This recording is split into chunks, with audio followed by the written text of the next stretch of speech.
There is a picture on your screen. Who is he? Okay, I get that you know him. He is a highway building man. This is how we refer to the Union Minister of Road and Transport, Nitin Gadkari. He has definitely contributed a lot towards India's revamped, or should I say, building infrastructure in India. But under whose authority? Under the Prime Minister of India, who while running for the post advocated for the famous Gujarat model. Wide roads in good condition and motorways used to be the hero project of this Gujarat model. The same way it was launched for the whole of India. Almost after 60 years of independence, Indians witnessed a government dedicated towards infrastructural growth. As you know, better roads give you better connectivity, and better connectivity brings you a flourishing economy, something that India desperately needed back in 2014. Namaste and welcome to TFI Post. I'm your host Piyush. Let's begin. India, a country known for its diverse culture and traditions, is one of the fastest growing economies in the world. And it was only possible through Narendra Modi's model that India could surpass its former colonizer in being the fifth biggest economy in the world. With a population of over 1.3 billion people, India requires a robust infrastructure system to support its economic and social growth. And this was well understood by PM Narendra Modi and his government. After taking charge as Prime Minister in 2014, Narendra Modi promised to develop India's infrastructure to accelerate the country's progress, which included development of not only roads and railways but other infrastructure too at much higher rate than previous governments. Under the NDA government, the average rate of building national highways has nearly doubled compared to what it was before 2014. Similarly, only 600 kilometers of railway track was electrified per year before 2014, whereas it is now reaching 4,000 kilometers per year. Airports and seaport capacity have also been doubled. If we talk about road development, the Modi government has given significant importance to the development of roads in India. In terms of road development, the Modi government prioritized not only roads in urban areas and metropolitan cities, but also roads in rural areas. One of the programs to achieve this is the Pradhan Mantri Gram Sadak Yojana, a flagship scheme launched by the government in 2000 to provide all-weather road connectivity to rural areas. While it was flagged off during the former Prime Minister Atal Bihari Vajpayee's term, the Congress had put that on a back seat. Under the Modi government, the same scheme has been accelerated and more than 1.8 lakh kilometers of roads have been constructed between 2014 and 2021. The government has also launched Bharatmala Pariyojana, a mega infrastructure project aimed at developing 34,800 kilometers of highways across the country. The project is expected to create employment opportunities, reduce the cost of logistics for businesses, and reduce travel time. Prime Minister Modi has himself inaugurated many road belts, expressways and bridges that not only make daily travel and business easier, but also integrate much of India into mainstream life. For instance, in the northeast, taking all-weather roads to the Seven Sisters and integrating them into the mainland was a task in itself due to geographical barriers. Now let's understand what I just said in terms of numbers. Under the NDA government, the national highways constructed amount to 1,44,000 kilometers compared to around 90,000 under the UPA. If we talk about state highways under the NDA rule, over 1,80,000 kilometers of roads were constructed. The other road construction touches the mark of 60 lakh kilometers under the NDA. Basically, under the UPA regime, the construction speed of roads was 11.7 kilometers per day, which has grown to 29 kilometers per day under the Narendra Modi government. The same goes for railroads. If we talk about railway development, India has one of the largest railway networks in the world, but it was in dire need of modernization and upgradation when Prime Minister Narendra Modi stepped into the top chair. And the Modi government has taken several steps to develop the railway infrastructure in the country. The government launched the Pradhan Mantri Rail Vikas Yojana in 2015 with an allocation of 1 lakh crore rupees to modernize railway infrastructure.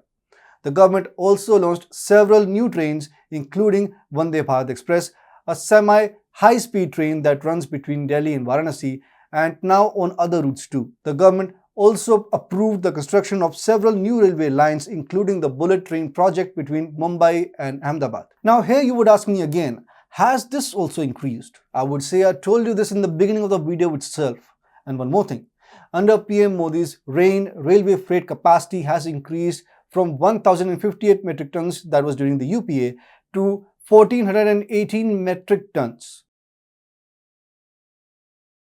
Under Bharatmala project, 66,100 kilometers of roads are being built in a phased manner.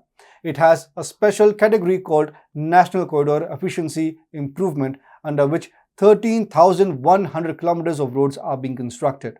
The project also focuses on port connectivity, an economic corridor, border roads, and Greenfield Expressway, among others.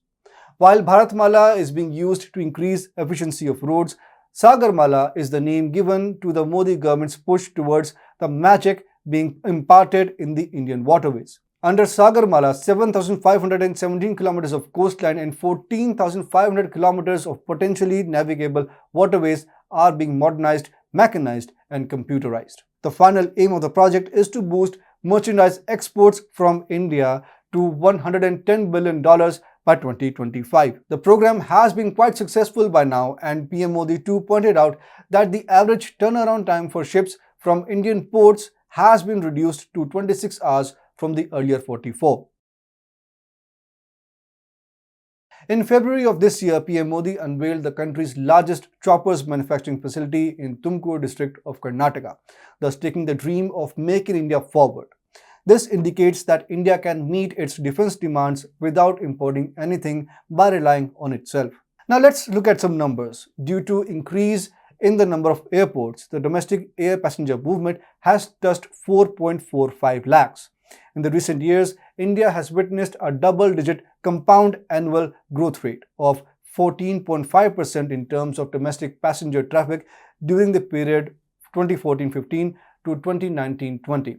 During 2020-21 and 2021-22, there was a dip in domestic air traffic due to the impact of COVID-19. Domestic air traffic has again picked up the pace during the current financial year of 2022-23 and is expected to reach around 97% of pre-pandemic level. This only became possible due to the increased number of airports and heliports and was complemented by the schemes like Udan launched under the NDA rule.